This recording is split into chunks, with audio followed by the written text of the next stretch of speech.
Hello students, welcome to Utkarsh classes. मेरा नाम है डॉक्टर रौनक बाड़मेरा, आप लोगों की अपनी बायोलॉजी मेंटर। बच्चों, आज के संजीवनी सीरीज के अंदर हम लोग एक बहुत इंपॉर्टेंट टॉपिक की बात कर रहे हैं जिसका नाम है माइक्रोब्स इन सीवेज ट्रीटमेंट। जी हाँ बच्चों, हर दिन प्रतिदिन हमारे घर के अंदर सीवेज जो है वो बनता है और हम उस सीवेज को रिवर के अंदर या पॉन्ड के अंदर ऐसे ही डिस्चार्ज नहीं कर सकते हैं। उन्हें एक प्रॉपर ट्रीटमेंट की जरूरत होती है। अगर हम लोग ऐसे ही डिस्चार्ज कर देंगे तो आप लोगों को पता है कि पूरा के पूरा जो रिवर है, पूरी पॉन्ड जो है वो पॉल्यूटेड हो जाएगी।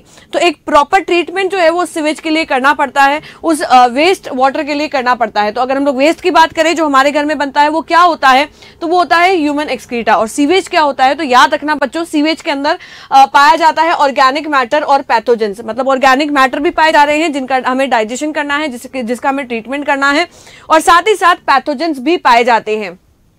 कैसे सीवेज का ट्रीटमेंट किया जाता है, तो इस सीवेज का ट्रीटमेंट जो है वो सीवेज ट्रीटमेंट प्लांट के अंदर किया जाता है, जो कुछ इस प्रकार का दिखाई देता है। अगर हम लोग देखें तो ये प्लांट जो है वो ऐसे दिखाई देता है। ध्यान देना बच्चों, इस सीवेज ट्रीटमेंट प्लांट के अंदर दो प्रकार का ट्रीटमेंट होता है। एक होता है प्राइमरी सीवेज ट्रीटमेंट और दूसरा होता है सेकेंडरी सीवेज ट्रीटमेंट। दोनों ही ट्रीटमेंट की अगर हम लोग बात करें तो सबसे पहले क्या किया जाता है, सबसे पहले इस सीवेज को डाला जाता है फिल्ट्रेशन टैंक के अंदर। सीवेज जो हमारे घर में बनता है उसे किसके अंदर डाला जाता है, फिल्ट्रेशन टैंक के अंदर डाला जाता है। और फिल्ट्रेशन टैंक के अंदर डालने के बाद में चीजें जो है वो छन जाती हैं। उसका सेकंड स्टेप होता है सेडिमेंटेशन। मतलब अब इसको डाला जाता है सेकंड टैंक के अंदर जिसका नाम होता है सेडिमेंटेशन टैंक। सेडिमेंटेशन टैंक के अंदर डालने के बाद में चीजों को सेटल होने के लिए छोड़ दिया जाता है। और चीजें जब सेटल हो जाती हैं तो जो सेटल्ड चीजें होती हैं, यानी कि नीचे जो जमी हुई चीजें होती हैं उसके अंदर पाई जाती है मिट्टी, बड़े बड़े पत्थर के कण, और ऊपर की तरफ बच जाता है कुछ वाटर। तो अगर आप लोग यहाँ पर डायग्राम में देखेंगे तो यहाँ पर इस पार्ट को डाला जाता है सेडिमेंटेशन टैंक के अंदर। ये डाल दिया सेडिमेंटेशन टैंक के अंदर। कुछ देर बाद में देखने पर नीचे की तरफ सेटल हो जाते हैं सॉइल और पेबल, जिसे कहा जाता है प्राइमरी स्लज। और जो ऊपर की तरफ वाटर बच जाता है उसे हम लोग कहते हैं प्राइमरी इफ्लुएंट। नाम बहुत ज्यादा इंपॉर्टेंट है। प्राइमरी इफ्लुएंट को फिर लेकर के जाया जाता है सेकेंडरी ट्रीटमेंट के लिए। ध्यान देना बच्चों, यहाँ पर सेकेंडरी ट्रीटमेंट जो होता है वो बायोलॉजिकल प्रोसेस होता है, इसके अंदर बायोलॉजिकल ट्रीटमेंट किया जाता है। अब देखते हैं कि इस प्राइमरी इफ्लुएंट के साथ में क्या किया जाता है। तो इस प्राइमरी इफ्लुएंट को डाला जाता है तीसरे टैंक के अंदर जिसे कहा जाता है एरिएशन टैंक।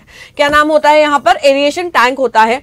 इस टैंक के अंदर क्या खासियत पाई जाती है ये सुनना बच्चों। यहाँ पर जब हमने इसके अंदर ऐड किया हमारा प्राइमरी इफ्लुएंट, उसके अंदर क्या पाया जा रहा है, उसके अंदर बेटा पाए जाते हैं फ्लॉक्स। फ्लॉक्स क्या होते हैं, या तो हम लोग इन फ्लॉक्स को ऐड भी कर सकते हैं या फिर ये इसके अंदर भी पाए जाते हैं।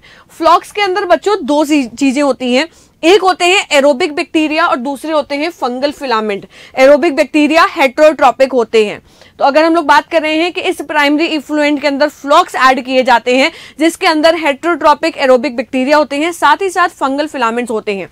सारा जो काम है ना वो ये दोनों मिलकर के करने वाले हैं। ये क्या करते हैं, ये ऑर्गेनिक इम्प्योरिटी को कंज्यूम कर जाते हैं, जो हमारा सबसे बड़ा काम होता है।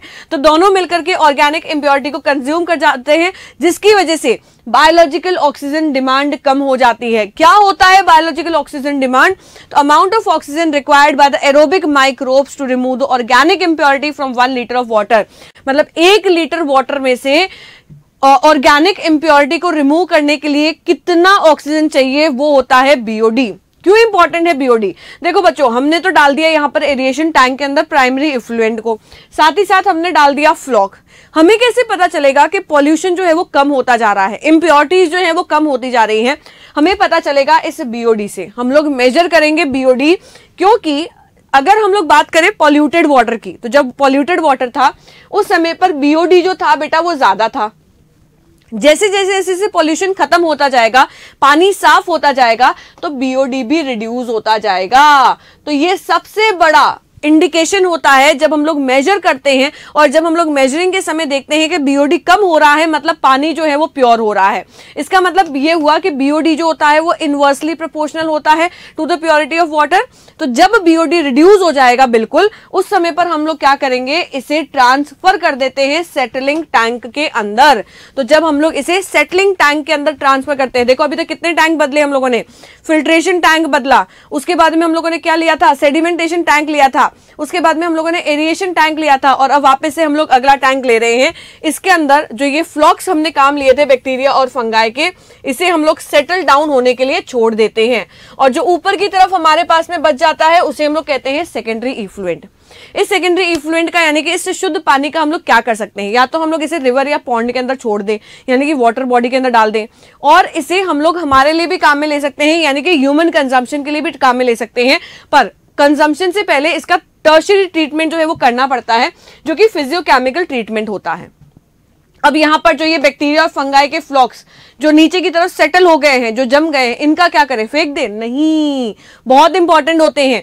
इन्हें या तो इनोक्यूलम की तरह काम में ले सकते हैं हम लोग यहां पर। कहां पर बच्चों? जहां पर हमें इसे ऐड करना है, तो वहां से थोड़ा सा उठा करके हम लोग यहां पर वापस से ऐड कर देते हैं जब हमें वापस से नया ट्रीटमेंट करना होता है तब।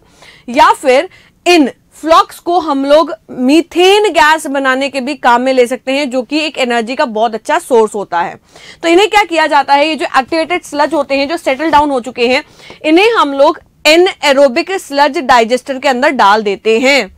और एनएरोबिक स्लज डाइजेस्टर के अंदर डालने के बाद में ऐसे बैक्टीरिया जो एनएरोबिक कंडीशन के अंदर ग्रो कर सकते हैं, जिन्हें हम लोग मीथेनोजेंस कहते हैं, वो इनके ऊपर एक्ट करते हैं। और जब ये इनका पाचन करते हैं, जब ये इनको खाते हैं, किनको खाते हैं बेटा? ये मीथेनोजेंस, ये बैक्टीरिया और फंगस को जब खा रहे होते हैं उस समय पर मीथेन गैस बनती है, जिसको हम लोग इकट्ठा करके एनर्जी के सोर्स के रूप में काम में ले सकते हैं। तो हमारा पानी भी प्योर हो गया, यानी कि सीवेज का ट्रीटमेंट भी हो गया, हमें मीथेन गैस भी मिल गई। तो इसीलिए सीवेज ट्रीटमेंट प्लांट जो होता है वो बहुत ज्यादा इंपॉर्टेंट होता है और इसे काम में लेना चाहिए।